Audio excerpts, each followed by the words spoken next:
In this episode of Check-In with Bryan, I sit down with Jason Ballard, SVP and Global Brand Leader for the Essentials portfolio at Hyatt Hotels Corporation, for a candid conversation about where the hotel industry is heading and how Hyatt is positioning itself to lead. Jason oversees some of the most talked about brands in hospitality right now. We get into the owner economics behind Hyatt Studios, why conversion brands like Hyatt Select are changing the development math, and how Hyatt is building products around real operational feedback, not just design renderings. Jason also shares why Hyatt's smaller brand footprint in certain markets can actually be a competitive advantage for owners. But this conversation goes beyond strategy. Jason reflects on more than 20 years at Hyatt, spanning revenue management, operations, analytics, and global brand development, and shares the leadership lessons that shaped how he thinks about people, brands, and the long game. This episode of Check-In with Bryan is brought to you by Reliance Hospitality. Hospitality consulting, project management, and business process outsourcing, built exclusively for the owner's side of the table. PIPs, renovations, budgets, brand compliance, we manage it all so you don't have to. Learn more at reliancehospitality.com.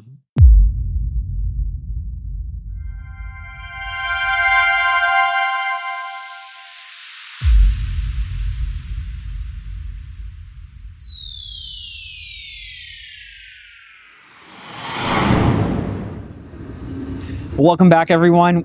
As promised, we're sitting down with Jason Ballard, SVP of, which I have to get this correct. I have to read this because I don't want to screw this up. SVP, Global Brand Leader for the Essentials portfolio at Hyatt Hotels Corporation. Nailed it. 20 plus years at Hyatt. As of last month. Yes. And you've been around the world. I have. With Hyatt. And now you've got 7 brands that you're leading. Caption by Hyatt, Hyatt House, Hyatt Place, Hyatt Select, Hyatt Studios, Unscripted by Hyatt, and UrCove, which is in China. Exactly. Perfect. Your research is spot on, My Bryan. research is fantastic. Tyler did a really good job when he put this together for us.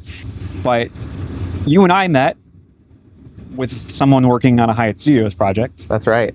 Which I remember telling you at that point, I was like, I just don't know how this Essentials thing, getting into the mid-scale space, is actually going to work out, because everybody thinks of Hyatt as luxury, because Hyatt's played in luxury. That's right. For so long. What, in the last 2.5 years, all these new products have been showing up, and yes, things are going well. The pipeline's really, really strong. It's fantastic. It's 150,000 rooms right now globally, is the last number I had. We dropped that yesterday, indeed, in our press release. And in the U.S., 2/3 of that pipeline is in the Essentials. So we are the growth engine for Hyatt for the next decade ahead. That's amazing. Yes. And interesting, I don't know if you know this, because I thought this was very interesting, because I always get interested. Pipeline numbers can look great. Right. But the reality is, we all know every deal doesn't end up opening. That's true. I think this number was as of end of the first quarter of this year, Hyatt was sitting right on par with Hilton at converting 7% of the pipeline annually into actually open Love that. rooms, whereas Marriott, IHG opened a record of almost 500 hotels last year. Yes.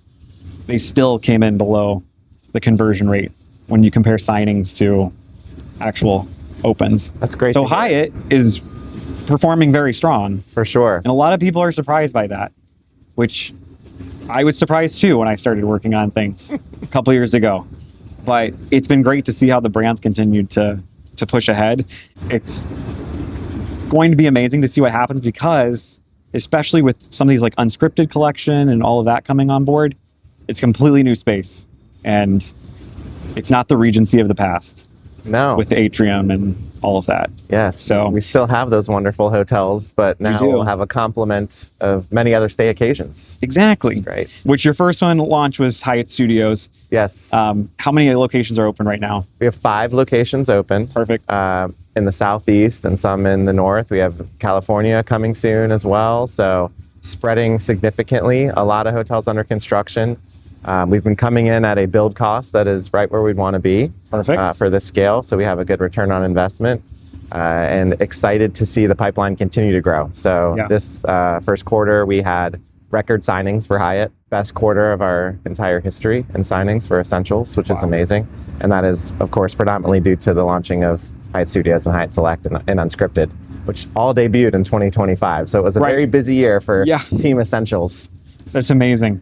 So we're in New York City right now. We are. You're here for the NYU conference. What has What have you learned this week? What have your big takeaways been? Yeah, it was really nice to see the CEO panel. I think they continue to talk kind of about the K-shaped economy and how, the luxury and lifestyle spend continues to be impressive. And I think Hyatt has benefited from that because, as you mentioned earlier, we kind of over-index compared to other brands on that quality of product and customer. So we have seen significant growth in that space. I think the interesting part about Hyatt is because we are not as saturated as other brands in the essential space, we're also seeing growth in that segment where others might have a little bit of decline, right? And I think with these new brand entrants and new products that we're bringing into the space, being new is always best. Right. As we have fresh, new hotels and people love that and they're willing to spend a little bit more money on that. Right. And by the way, our guests are the reasons that we built these brands, right? They were telling us, hey, we love Hyatt and we do have needs for the Hyatt Regencies and the big atrium hotels and your lifestyle. I personally love to have a birthday party at the Andaz, but I also need soccer tournaments in West Virginia with my son. Right. And we didn't have a product for that, right? So I'm the same Hyatt guest. I have different stay occasions, and they were telling us you need more product and more markets. And so we've seen great adoption from our loyalty guests coming to stay at the studios and new select hotels we've opened, which is fantastic. Awesome to see. Are you seeing on your development side, are you seeing developers that have been in the luxury space starting to get into the essential space, or do you feel like it's bringing new people into the Hyatt family? More so bringing new people in the Hyatt family, and I think that's what's exciting. What I've seen is a lot of pride from folks that are getting to build their first Hyatt, which, to me, that's the most exciting part of my job, quite honestly, is meeting new people that have said, I've always wanted to be a Hyatt owner, and now I have a chance to build a Hyatt in my hometown. Right? Because now we have a product where the price point and the build cost can sustain a secondary or tertiary market where before we did not. Right? So getting to meet these new owners and hear their stories and their generational growth, a lot of them coming from starting an economy and moving their way up the chain scale. To see their excitement and being part of the Hyatt family is amazing. Right. Yeah. No, it's fantastic. I do think in the development circle, especially for single asset owners or small portfolio owners, they look at it now as it's almost replacing the Marriott of the world, because people would get excited. Marriott's always been a trophy for a lot of people that came up through the economy and mid-scale space. When they get to build their first Marriott, they're very excited. Yes. Whereas now Hyatt's kind of taken that, because you have the option. That's right. Now, whereas before you just didn't have the option. Exactly. So I think we'll connect with a whole new generation, and there's a younger demographic that's in the hospitality space now that want to make their mark, and they can say all right, I'm the first in the family to build a Hyatt. Right. I think that's super cool. Yeah. No, it's awesome. Well, we'll get back to that in a little bit. All right. But let's talk about you. So you've been at Hyatt for 20 plus years. Yes. And Chicago's your home base. It is. You've worked overseas with Hyatt in the past. Before we started today, you were talking about you just got to go back to Hong Kong for the first time. Yes. Since before the pandemic. That's right. Yeah. So what has kept you at Hyatt this long, for 2 decades? Yeah. It's a great question. I ask myself that every morning when I wake up. No, it's been a wonderful journey. I'd say maybe some background history. So my dad was in the Navy, and we moved around every 2 years. Right. So I always, I thought that was normal, of course, growing up, because we were with other Navy families. And then you come to realize wait, not everyone's doing this for their life when you get a little bit older. Right. But I think that instilled in me, for better or for worse, this desire to change every 2 years. Right. So I think every 2 or 3 years I have this itch for something new. And what's been wonderful about Hyatt is they've really nurtured that in my career. So I started in revenue management, my first job, back in the day when we were doing everything in Excel. Yeah. Before we even had really good systems. You were building your own formulas to try to determine what it should be? Oh man, my VLOOKUP skills were off the charts, Bryan. Well, do you remember, I will never forget, price optimization started to come out. But the systems, all they were was basically the Excel spreadsheets. Behind the system. It's just the same formula, just as in an online form. In a fancier format, yeah. Exactly, yep. So that was where I started doing that.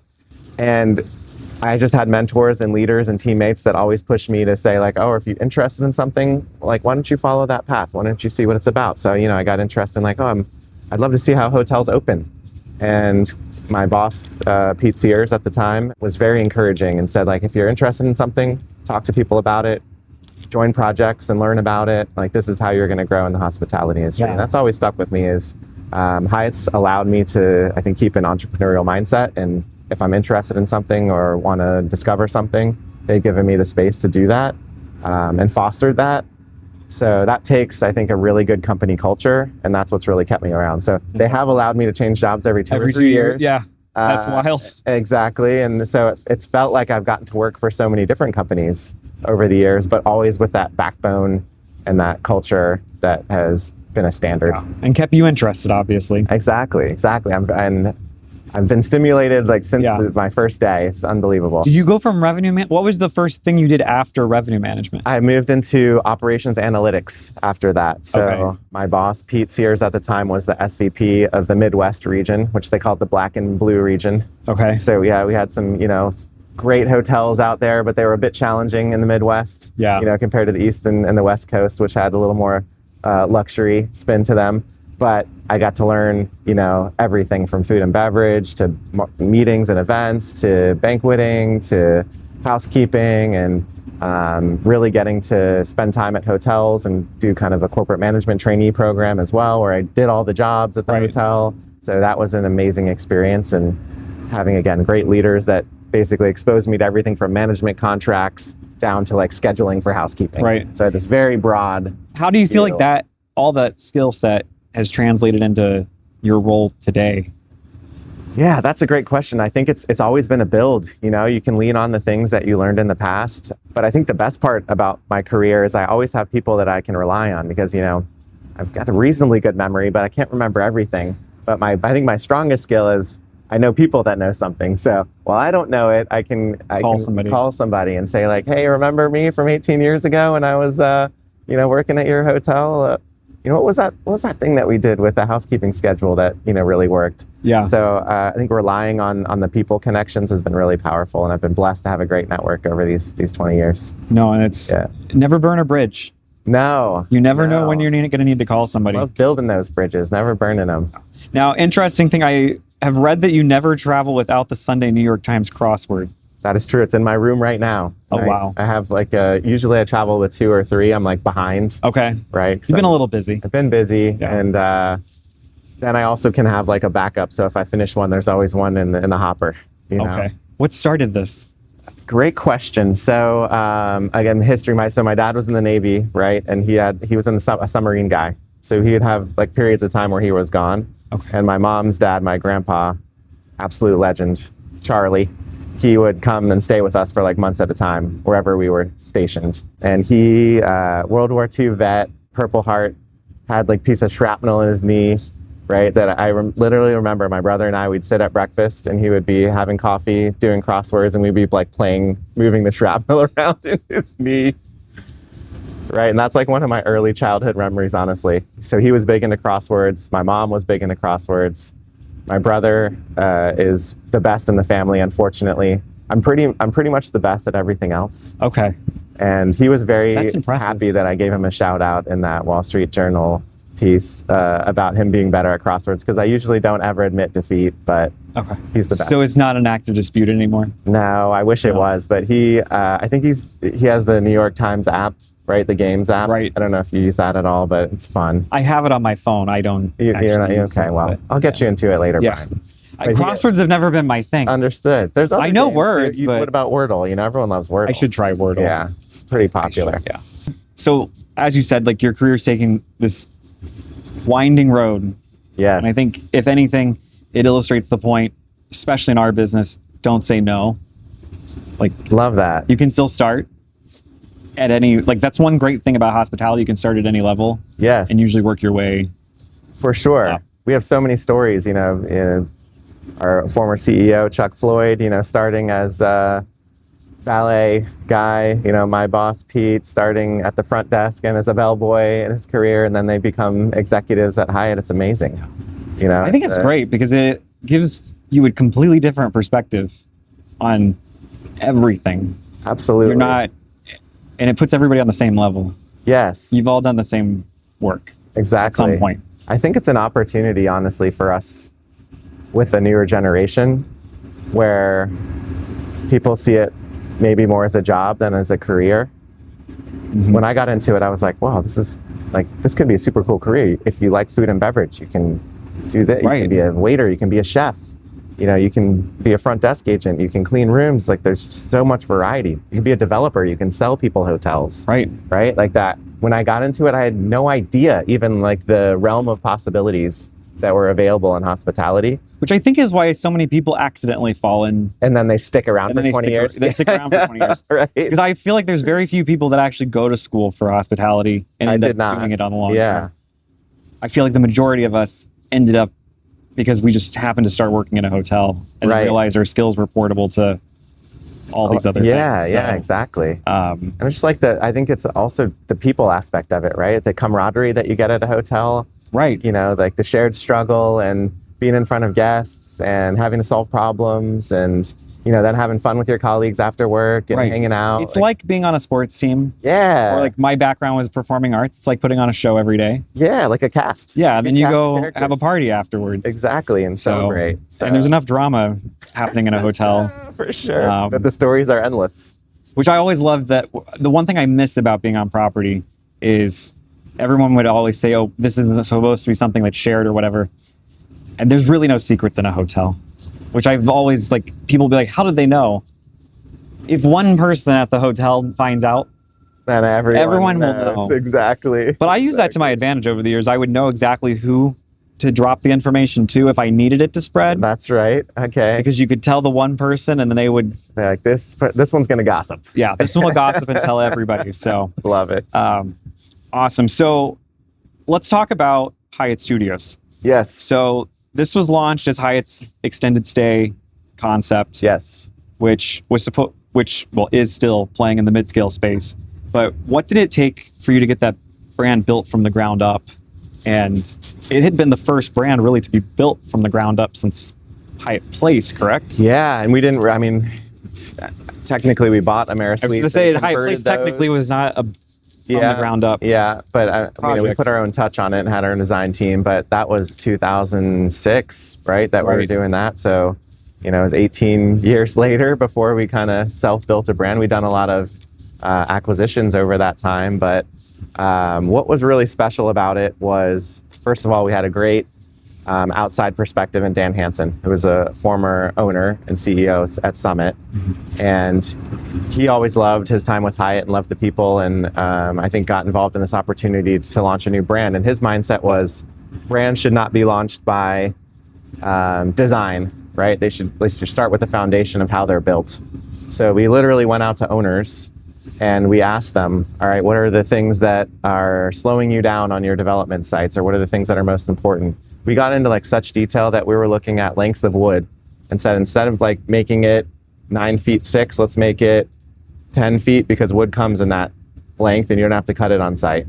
Just saving that amount of time, right? So we built our design around what it actually meant to build a hotel and talk to subcontractors and design it that way. And then we put the Hyatt touch on it. Then we came in and say, okay, let's make it our aesthetic, but we got to do that without adding a whole bunch of cost and things that aren't really going to improve the guest experience. Yeah. We also went so far as to build out a model room facility outside of O'Hare, which I still have not. You got to come check it out, Bryan. We're going to have to come to Chicago. Absolutely. It's a fun place. It's taking Playhouse to the next level. Well, actually, the weather's much better in Chicago these days, so I'll have to maybe make it a summer trip when we both get back from vacation. Summertime shy. Yeah. It's where you got to be. It's one thing I do miss about living in Chicago is the summers. It's the best. Yeah. Yeah, come out. You miss the street festivals. I know. We got everything going on right now. All the neighborhood, Exactly. I miss all of that stuff. Well, we'll have you back. Yeah. We'll show you the model rooms. You can take a tour. Yeah. And are all the brands in this facility? All the Essentials brands, except Unscripted, because that's more of an independent, and you're kind of doing. Well, that would be a little awkward. Yeah. It's called Unscripted, and then if you have a prototype for that, no, we don't. It kind of goes against the. Exactly. It's a little too scripted. For sure. But with Studios, we built it out. We built out this model room, and we also had people come stand behind the front desk and use the kiosk, and then we made changes based on heights and cubbies and where they want to store things. We also had housekeepers come in and clean the rooms, and we made adjustments to the rooms based on that. We changed some fixtures in the shower that they had trouble cleaning properly, and made them simpler to clean. We changed some of the fabrics because they required a second cleaner. So now they don't have to carry a second cleaner. They can just use, one specific cleaner. So with all of that, yes, like I'm hearing you say it, and in my head, I'm like, that just is like, why would you not do that in the first place? But a lot of the brands have not done that over the years, because everything's designed, it looks great on paper, and then you start with this beautiful design and like, all right, well, let's build it like we do every other hotel, right? Instead of thinking from like ground up, right? Even like with the lengths of wood, where it's like every cut now it costs something. That's right. Every cut costs time, costs money. The developers that have signed, that have either have opened or have hotels in the pipeline now, like what has their reaction been when they actually looked at the build costs? Yeah, I think they're at first surprised, like, can we really do it for this much? I don't know, we'll see. And the quotes always tend to come in high because people are saying like, well, everyone says they're gonna have a good build cost, but like, let's see it in reality. I think the most telling is that the 3H group, Horrendous, who's built the first one in Mobile, have already finished 2 more in the time that they opened the first one. And they have more in the pipeline. So their construction team, Grace Construction, amazing group, they are just flying through this now. And like, and not only that, were we perfect the first time around? Absolutely not. We missed many things. We did a retrospective with Grace and we sat down, we spent an entire day with them in Chattanooga at their headquarters. And went over all of the design plans and all of the communication issues and all of the things. And they went from 14 months in their first one to 13 months in their next one to under 12 months in their third one. That's incredible. So we're saving meaningful time, getting hotels open earlier, getting revenue in the books earlier, and that is meaningful. Which in today's lending climate also helps secure the financing faster. Absolutely. If the lender knows that this is going to get off the ground and can be actually opened within a reasonable amount of time. Exactly. They're not going to get left with a piece of dirt in a half-built building. For sure. For sure. So now I'm encouraged and we're hopeful that we get more construction underway. I think the environment still is difficult. If we're honest, the interest rates still remain high and construction estimates are still coming in higher than we want. But now having some proven results at proven price points, that is going to help us grow. Now, what kind of changes did you make to the room after the first build? Because I'm assuming you did all those exercises in Chicago on the prototype. That's right. But once it was actually open, did you take anything from the actual team on site that was operating and make additional changes? Absolutely. Most of it actually was public space and back of house. Really? So the rooms we didn't change as much. I think we had customers come through the rooms. We spent a lot of time on the rooms because we had that facility built out. Where the rooms probably changed the least. Okay. We did make some minor adjustments to adding extra drawers and changing the closet up a bit just to make sure that different guests, for example, female guests said like we could use more drawers. Like the open closet is great, but we'd like some privacy with drawers. So we added a few more drawers. But back of house, for example, we put, this is very simple thing, but the stacks of laundry and linen that are in the back of house storage on the different floors, we added wheels to the cart so you can actually now wheel the linen cart into the elevator instead of having to put it all in a laundry bin, bring it up and stack it on the shelves. Now the shelves are movable. So you can bring the shelves down to bottom level where the laundry is, fold them and put them right on the shelves, roll it in, roll it up, and you're only folding and unloading once.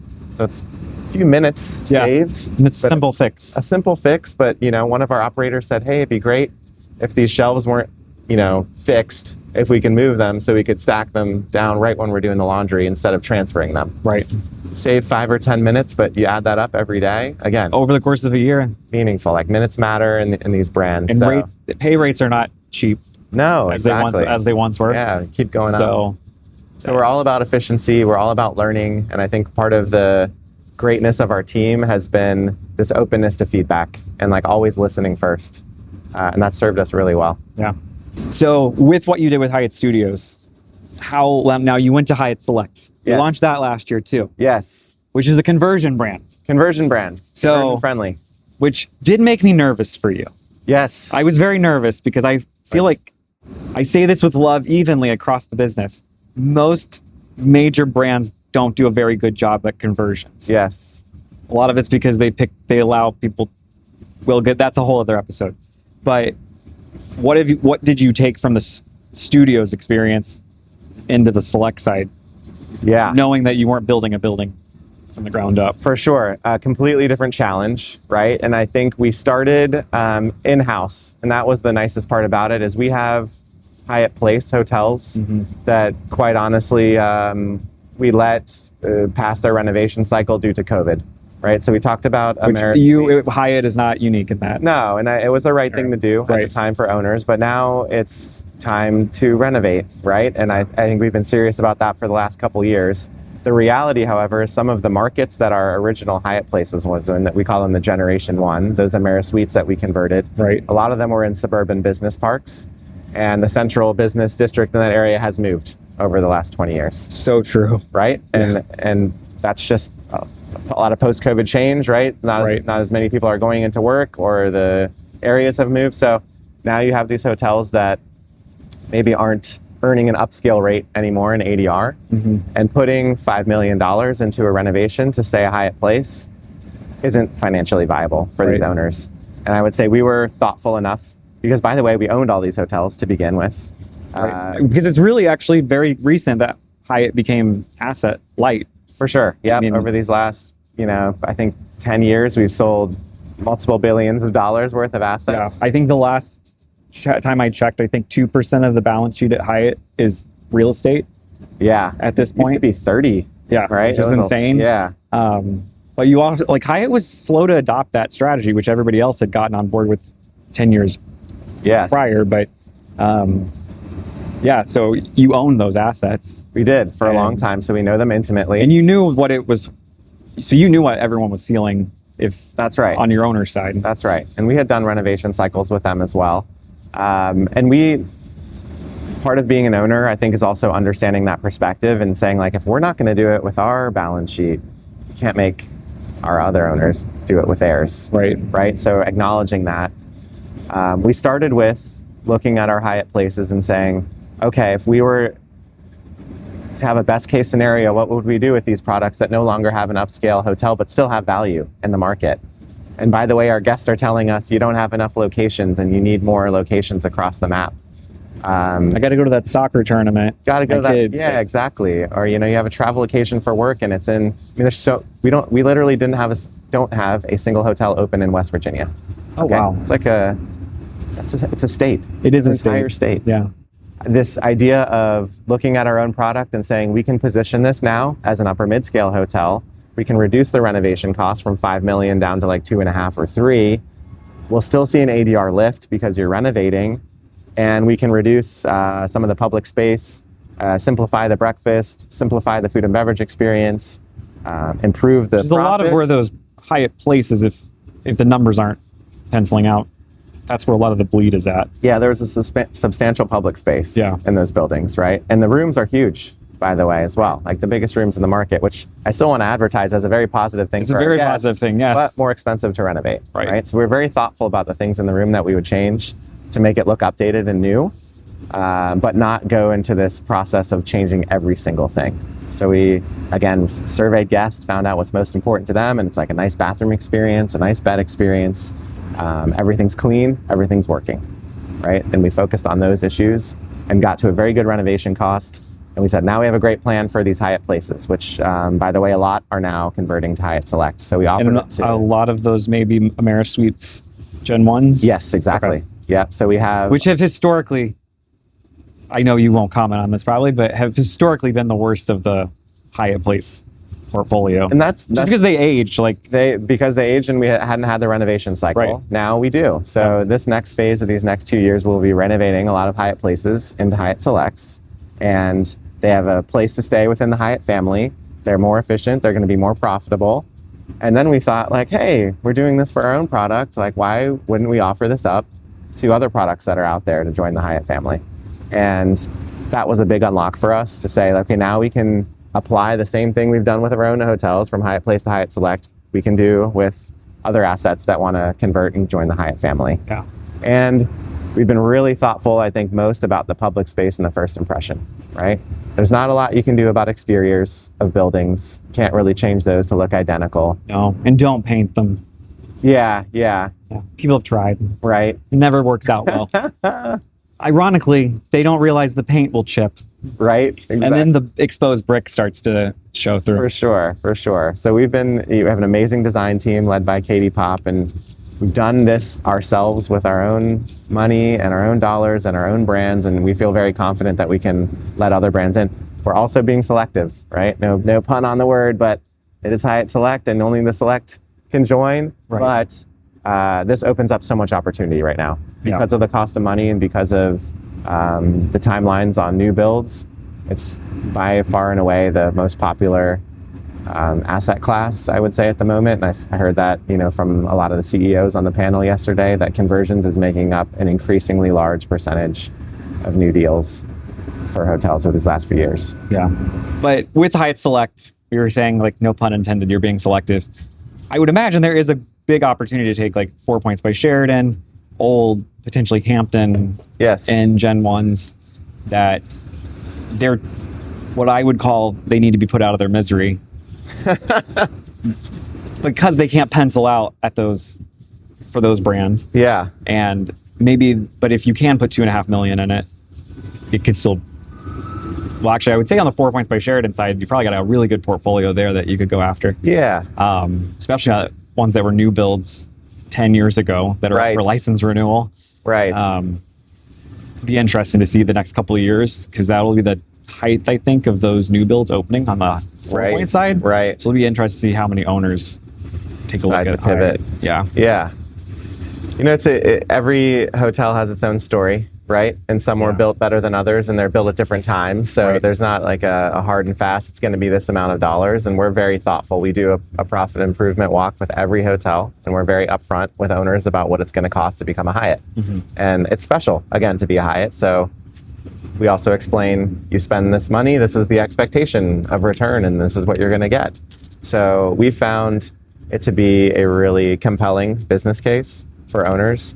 And I think a lot of them, to be honest, are thinking of going this way with their brands for two reasons. One is if they're coming from an upper mid-scale to upper mid-scale, so not really changing scales, it's generally due to an oversaturation of the other brands in their market, right? Where you can be one of two or one of three Hyatts in your entire market versus one of 14 in another brand, right? So that's a compelling argument. You're going to get a bigger base of our loyalty versus splitting it amongst 14 other properties. And do you feel like Hyatt will maintain the strategy of not saturating the markets with, well, obviously we know that they're like West Virginia doesn't have one, so you'd have a really tough time saturating West Virginia. But you and I have talked in the past about my feelings about just the conversion rate on the loyalty programs. Yes. The World of Hyatt program has a higher spend and length of stay versus all of the other programs. Yes. The number of members is fewer. Yes. But they stay more. That's right. Because the other brands can stay 70, 80, 90, 100 million, but it's not a true number all the time because you have deceased people in there.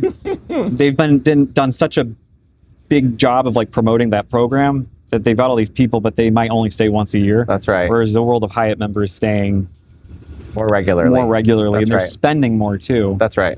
Which, because the reality is, and I remember, I think our first call I ever had with you, I think I was giving you a hard time about the fact is I know you think the rate's going to be this, but the reality is if it says Hyatt, no matter what, the consumer thinks it's a premium. That's right. Like from a consumer standpoint, it's a premium. So from that perspective too, going into a new market, how do you communicate that to the market, or has that just been a benefit for the owners where it's Hyatt's here, they see that Hyatt sign, they don't really see anything past that. They just know Hyatt's known for being luxury, lifestyle branded hotels. Yeah, I think I have the halo benefit of Hyatt always being at the top end of every segment that it operates, and people already having that mindset. Right. I have the obligation with Hyatt Select and Hyatt Studios and Unscripted to keep that maintained. Right. So whoever's coming into Hyatt Select, yes, while we're in upper mid-scale and it's not upper upscale, we still want to be the best in that category. We want an ADR premium. We want the experience to be the best. We want people to say, yeah, I'll pay a little bit extra to stay here versus the competitive set. Right. Because I know I'm getting that Hyatt quality. Right. even at this price point. Yeah. Yeah. I mean, it makes sense. And it's a very competitive segment. It is. Like, that is what is interesting to me, that Hyatt decided to make this jump. Yes. It is the most competitive segment in our business right now. Absolutely. And Hyatt has always bet on luxury. Yes. And does it very well. And then made this shift to say, let's go after it. But it made sense because, again, those consumers... It's the same consumer. Need it. Exactly. And they've asked for it. Yeah. And I think on the consumer side, it's great. Like, if you're traveling for work, if you're staying at a Hyatt Select all the time, you get the World of Hyatt points. Yes. You can go spend them in Hawaii or... We have the most all-inclusive of any other hotel chains. Right? You can have these great vacations now. And I think that's what's going to be really compelling about Select and Studios is folks realize that we're probably in a place that Marriott and Hilton were 15 years ago, where they were launching Home 2 and Town Place and getting into all these markets.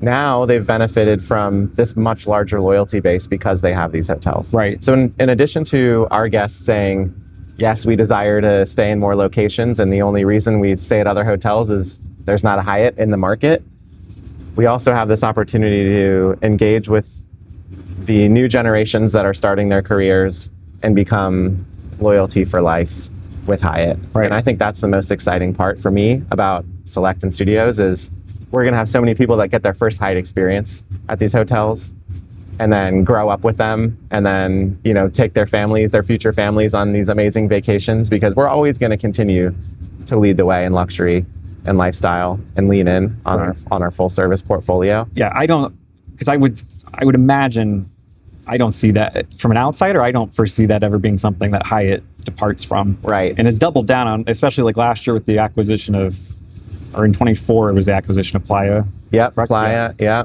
And then Standard last year as well. Bahia Principe. Which, I had somebody say to me the other day, I'm like, yeah, they were like, well, did you see like Hyatt had such a big loss in 2025? And I knew you were coming on. So I had gone back to look at it again and I was like, there actually wasn't a loss in 2025. It was an asset exchange. It was because of the prior year, you divested more real estate. Yes. And then last year you integrated Playa and Standard into the system. So there was like 147 million, I think, maybe that was the real estate. But if you take all that out, it was actually an increase year over year. So, and from the shareholder analyst side, we've always been complicated over these years, but we have been following our plan and we have been, I think, very transparent about what that plan is over these years. I think this next wave of Hyatt, now that we've done some major acquisitions and we've sold a lot of real estate, we're going to be more predictable, and predictability is important to analysts and Wall Street. 100%. And now I think they're going to finally see, like, we have been at a better clip than all of our competitors. We've just been doing it in a different way. Right. But that is going to start to become more obvious, and I think we have a strong potential for growth. And everything's relative, right? Like, I did go, like, if you compare like the Marriott Starwood merger and that whole process, yes, the only reason they didn't experience the same type of, earnings results was because the size of the system, because they brought Sheraton and some of those big brands in, that the fee revenue was so high. Yes. But it doesn't necessarily mean it was quality fees either. That for sure. In. So, for sure. As the brand leader, though, going into a new market, so say that Hurricane, West Virginia, decides to open up its first Hyatt in West Virginia. As the brand leader, how do you, and I feel like I know how you're going to answer this question. Do you want to answer it for me then, and I'll take a break? Yeah, I know, because I want to see if I'm right. Is how protective of the brand are you going to be in a market that Hyatt has not existed before? So how hard will you be on that first entrant into the market versus maybe the fifth or sixth? Yeah, I think we will apply our discipline equally. We have programs in place for all of our hotels on quality assurance. I know you also have a QA company, so maybe we'll invite Bryan Fish out personally to do a tour and ensure we're up to your standard, because I know you got high standards, Bryan. I do. So the internet better work. Which I have to say, Hyatt, again, underdog here, I think, in terms of like, people don't realize Hyatt is the only one of the major franchise systems that has a guest room entertainment system. Yes. That fucking works. I love that. Like, I just don't get it. Like, I've still like, I was at a hotel the other day and I'm like, it's still like, they have the newest thing they're supposed to have from their specific brand, but it doesn't work. I know. So frustrating. Whereas Hyatt, it's like every time I've been in a Hyatt hotel, no matter what brand it is, once the app's connected, once I've connected to the Wi-Fi, it knows where I'm staying. I can cast the room the up TV, right there like on the app. everything works. Yes. And it's not this like big, like I got to scan all these QR codes, you know, stand on 2 feet, do all this other shit just to get, you know, Netflix to work. I'm happy to hear that. So like, and that is the guest room entertainment system the same at all the brands, no matter what? Absolutely. Okay. That's something we'll always lean into. I think Very having important good Wi-Fi speed and good, you know, you want to feel like everything you can do at home, you can do in the hotel room. 100%, especially in the essentials market. Exactly. So it's a little different at luxury. You might be staying there and you're expecting a better experience than that you get at home. Should be better, but essentials, we want to match what you're used to and comfortable with. Yeah, it's like I'll tell people I remember when TVs were a big deal. Oh yeah. I feel like you and I came up at the same time. So like, you remember when the flat screen TVs first came out, like they were like this big. It's a lot wider, thicker. And that little TV would be like $1,500. Oh yeah. And then owners were like losing their minds because they had to get bigger TVs because the brands were requiring them. For sure. And they were like going nuts because it's like, well, they're so expensive. It's like, well, the guest can go to Costco and get a 55-inch TV. They don't understand why you can't have one in my hotel room. For sure. But well, that's good to hear because the entertainment system is very important to me. Happy to hear it. But now, we've talked about Studios Select. You also have Unbound, Unscripted, Unbound is our luxury independent collection. Okay. And then Unscripted is our upscale independent collection. Perfect. Yes. Awesome. And Caption and Unscripted are the... Yeah. And those continue to have... Those are rolled out and I've had good pipelines as well. Unscripted's new. Caption we started in 2019 and launched right before the pandemic. So we had a bit of like a stop-start there. Yeah. Start-stop, rather, and then start again. So we are seeing continued momentum there, which is fantastic, especially in Asia Pacific. Brand's been very well received there. And then with Unscripted, we have 10 hotels open, and we just launched the first one in December 2025. Wow. So 10 open already in 6 months. And I think that's extremely popular because of our reputation, right? People know us for unique experiences and for like high quality, unique assets. And so people that have these independent hotels but are lacking the distribution have like tended to gravitate towards Hyatt. Yeah. So that's been really special to see, is that's that awesome. people like that, you know, when you have an independent hotel, like your heart and soul is usually in it, as an owner. And then to trust it to be handed over to a brand and say like, we're not going to change. It's worrisome for them. It can be worrisome. Yeah. But I think we've seen that because of our portfolio and the way that we are approachable and flexible, we've had a great response from the ownership community on Unscripted.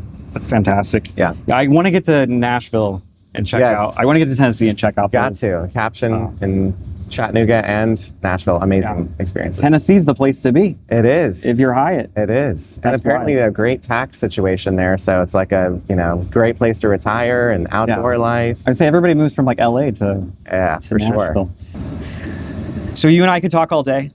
You actually do have to get back to work. Yes, I do. Yeah, I've got a job to attend do what to. you're here for, right? But after spending 2 decades building brands with Hyatt, this last part of your career there, if you had to distill everything you learned about hospitality leadership into one idea, something you wish more people in the industry would understand, what would it be? Wow, it's a hard-hitting final question there, Brian. To distill it down to one thought, I think what drew me to hospitality was probably, on the personal life, just loving to have friends and family over to my house. I don't know if do you like to host people at your house? Sometimes. Sometimes, okay. Yeah. I just like... It can be too much sometimes. For sure, yeah. There's a certain time period you want people there. Right. Let's say a nice dinner party. My husband's key at telling people, okay, it's time for you to go. I love that. It's good to have a partner like that. But let's say a nice dinner party, right? You're having people over. They come to your door. Are you on your iPad, on your couch, just waiting for them to come in and sit down by themselves and walk up to you and greet you? Right. You're going to the door. You're taking their jacket. You're taking their bags if they have them. You're greeting them. Are you hungry? Are you thirsty? Right. I think it's innate in humans to want to be around other people and to, you know, eat together and to laugh together and to experience sadness together and all the human emotions. Right. What I love about the hotel world is you get to do that on such a broad scale, right? So you get to meet people from all over the world.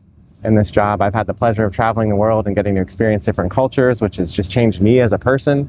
And I think travel is so powerful in people's lives. And if more people had that opportunity, how much better off the world would be. So I know that's like a, you know, pie in the sky optimism, but I love the industry because when people travel, they change for the better. Yeah.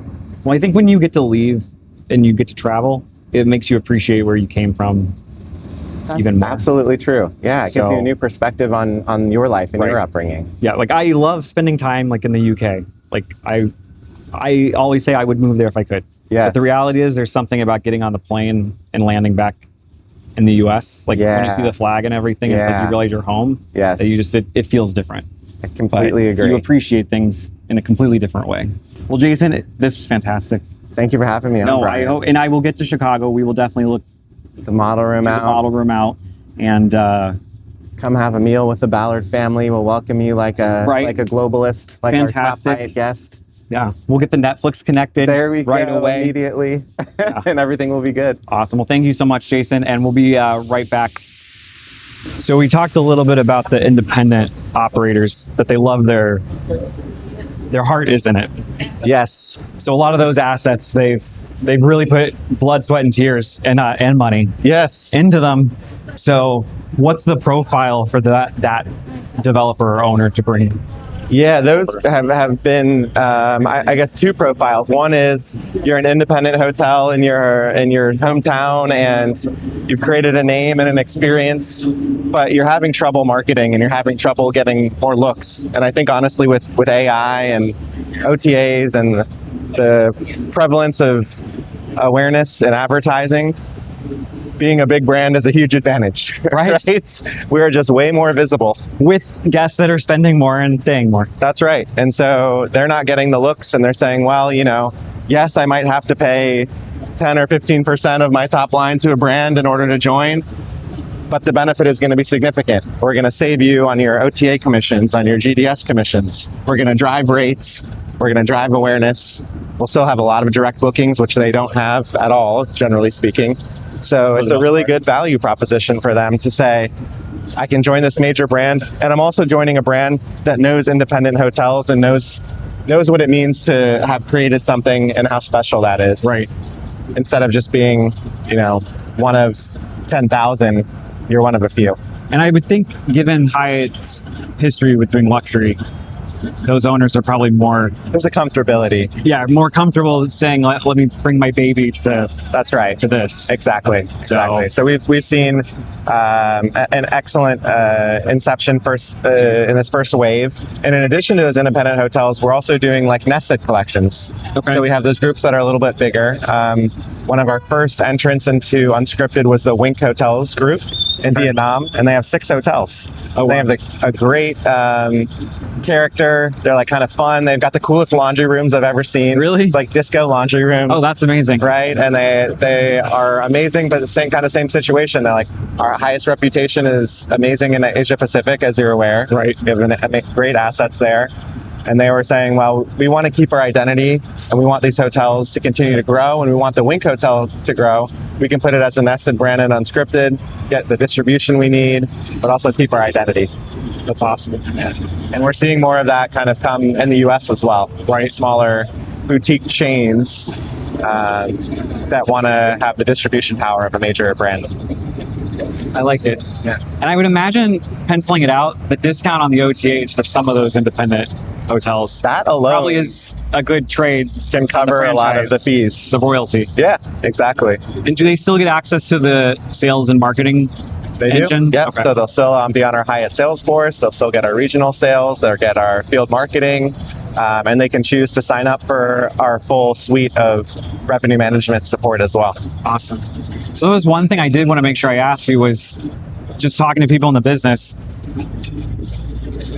People I know that work at Hyatt locations or manage them, their one takeaway with Hyatt is always that they love the fact that there's no big hard line between the managed portfolio and the franchise. Yeah. So all the resources are available. The global sales team shares the wealth. Yes. And nothing's really restricted to a point where you see at Marriott, Hilton, IHG, where there's really a big wall between the managed and franchise side. Yeah, it's a great point. You know, as a guest, if we're being human-centered in our design, they don't even know franchise managed what that means, right, or that it exists. Nor do they care. Nor should they, because they see the name on the building, it's a Hyatt, right, and they have an expectation of quality and service that we need to uphold. And so we have always been very thoughtful about, no matter who is operating our hotels, they need to have that same feeling. Yeah. So that means extra time dedicated to training, extra time dedicated to franchise resources. And if I'm transparent, our franchise owner scores were kind of on a decline for the years of 2018 to like 2021. Okay. Every year, our owners were saying the experience with Hyatt is getting worse.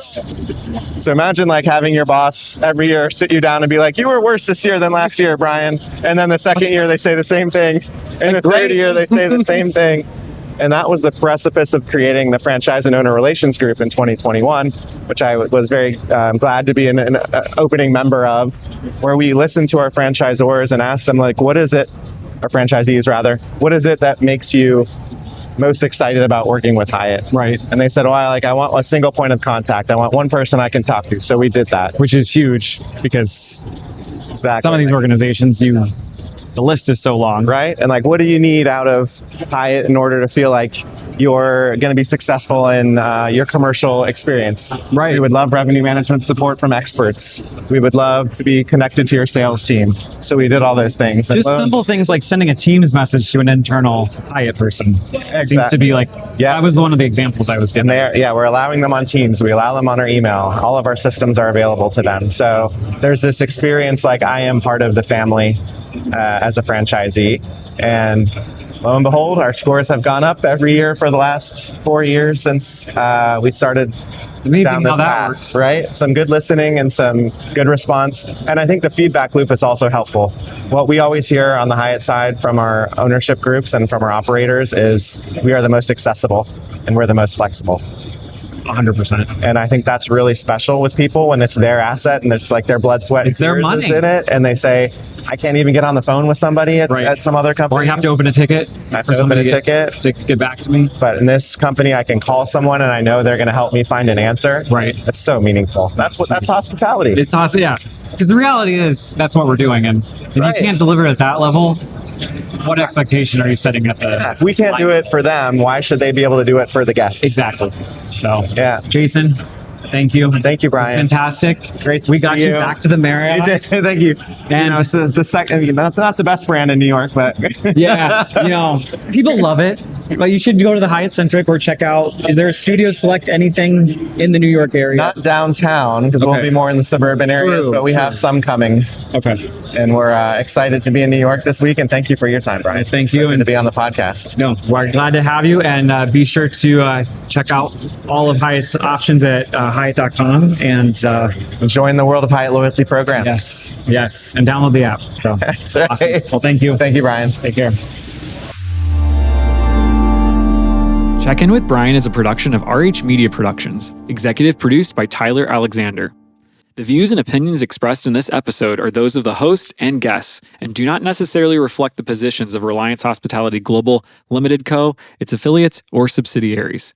All content is provided for informational and entertainment purposes only and should not be construed as professional legal, financial, or investment advice. Always consult a qualified professional before making decisions regarding your business.